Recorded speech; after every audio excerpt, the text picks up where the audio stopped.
What are your goals right now? Maybe you want to exercise more. Maybe you have an exam that you need to study for. Maybe your boss at work tells you that the company needs to increase sales. And by the company, she means that you and your team need to do something about it. One of my goals right now is to make a video about goals. How often do you set goals that you never accomplish? Or maybe you accomplish the goal, but accomplishing it just is more difficult than you expect it to be. In this video, we'll talk about a tool called SMART. By making your goals SMART, it's more likely that you'll accomplish those goals, and accomplishing them can be much easier. If you've never heard of SMART goals before, that's totally fine. That's why I'm making this video. Maybe you've heard of SMART goals, maybe you know what they are, but there are parts of it that you don't understand, or maybe you just would like a quick review of the SMART process. We're going to cover the process for making SMART goals, and we're going to clear up a few common points of confusion. SMART stands for specific, measurable, actionable, realistic, and time-bound. Now, this is just one version of SMART. There are other versions, and I might talk about those in another video sometime, but for now, we're just going to be talking about this one version. When setting a goal, we look at each of these elements and use them to refine our goal if needed. So what does that actually mean? Let's start with specific. Imagine that you're my best friend, and I send you a text saying that I want to make a video about goals, and I ask you to help me with the video. You probably will have a few questions like, what do you mean by goals? Goals is a pretty broad topic, and you might not want to spend the next 6 months of your life helping me to make a 3-hour video about goals.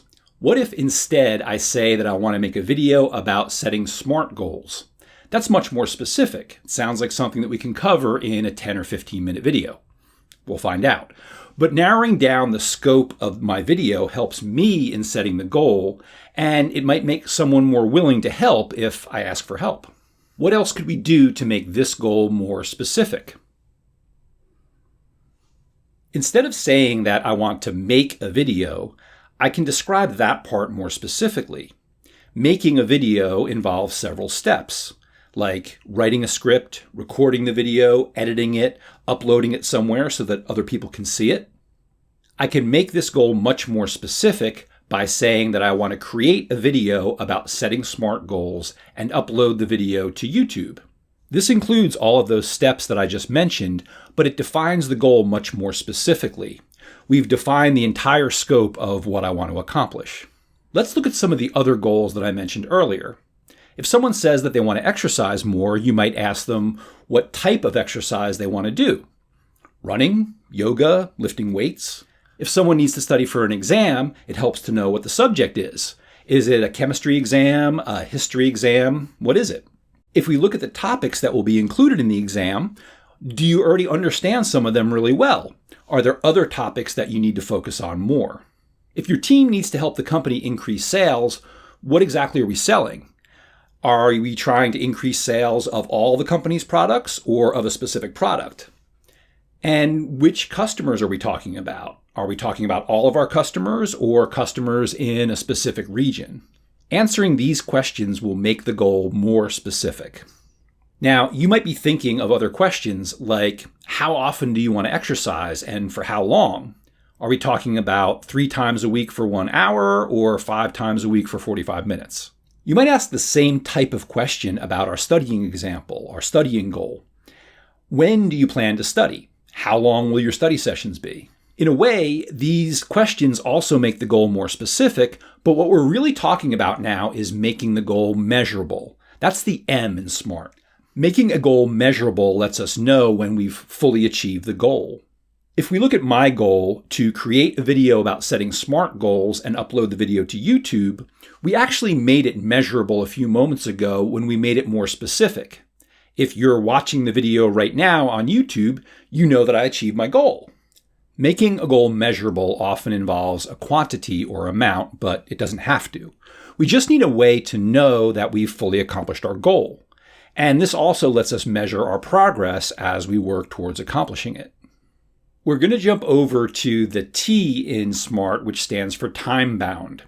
You might already be thinking that we should probably set a deadline for some of these goals. like when is the exam that we're studying for, or what's the deadline for reaching that sales goal. We can make a goal time-bound by setting a deadline for completing the goal or by setting a deadline for starting, for taking the first steps. When your goal involves creating a new habit like exercising, you can make the goal time-bound by setting an initial amount of time to act on the goal. So you might say that you're going to exercise 3 times a week for the next 2 weeks. This doesn't mean that you're going to stop exercising after 2 weeks, but it can be helpful to just focus on that initial period of time, like that initial 2 weeks, when you're trying to turn something like exercising into a habit. When a goal is not SMART, it leaves us with a lot of unanswered questions and leaves a lot of room open for assumptions. If you ask someone for help, they might ask a bunch of questions just to understand what your goal is, or they could make incorrect assumptions. You say that you want to start exercising and your friend signs you up for a yoga class when what you really want is to start lifting weights. Making your goal specific, measurable, and time-bound leaves much less room for assumptions. This answers some of the basic questions that you'll want to answer before you can actually begin working on your goal. Let's circle back and talk about making your goals actionable and realistic. A goal is actionable if you have all of the resources that you need in order to achieve it. Resources can include knowledge, equipment, information, tools, money, even people. If you're going to study for an admission test like the SAT, the LSAT, or the GMAT, you'll want information about the types of questions that appear on the test. If you're going to start running, you might need a new pair of running shoes. To increase sales in a region, you might want to hire a company to do market research. If our goal is simple, we might only ask a few questions to make sure that it's actionable. With a more complex goal, we might want to spend more time on this step and think carefully about all the resources that we need. This helps avoid delays and aggravation later on. In some cases, you might decide to go back and revise your specific, measurable, or time-bound element if you don't have all of the resources that you need to make your original goal actionable. You might decide that you want to start doing yoga next week instead of this week because you've never done it before and you want to find a class to take or at least a good beginner video to watch before you start doing it. Finally, there is the realistic element. One very useful way to think about realistic is to consider your other plans and priorities, the other things that are happening in your life and in your work. How does your goal that you're working on, your SMART goal, fit into that bigger picture?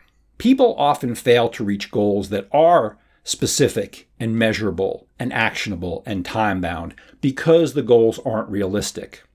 This happens when people don't consider how a goal fits into the bigger picture of everything else that they're doing. Or they don't want to confront a potential conflict that exists between their goal and that bigger picture. If you have a big exam coming up next week, studying for 6 hours a day for the next 7 days might be actionable. You have the books that you need to study, you have a place to study, and so on.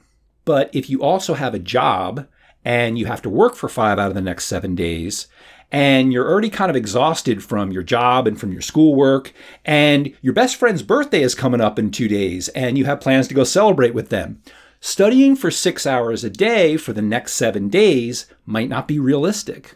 To know if a goal is realistic, we have to consider the other things that are going on in our personal lives or at work or both. We have to consider the other demands on our time and on our energy, and then consider our goal that we're setting as a part of that whole. If we recognize that a goal isn't realistic, one option is to go back and change our specific, measurable, or time-bound element. You might decide that it's more reasonable to study for 3 hours per day on the weekdays that are coming up and 6 hours per day on the weekend so that you have time for your job and you can go celebrate your best friend's birthday with them. A different option is to change the other circumstances that you're dealing with so you can still meet your original goal. Maybe you can take a couple days off from work during the next week so that you have a little bit of time to rest up and recover your energy, and then you also have more time to study.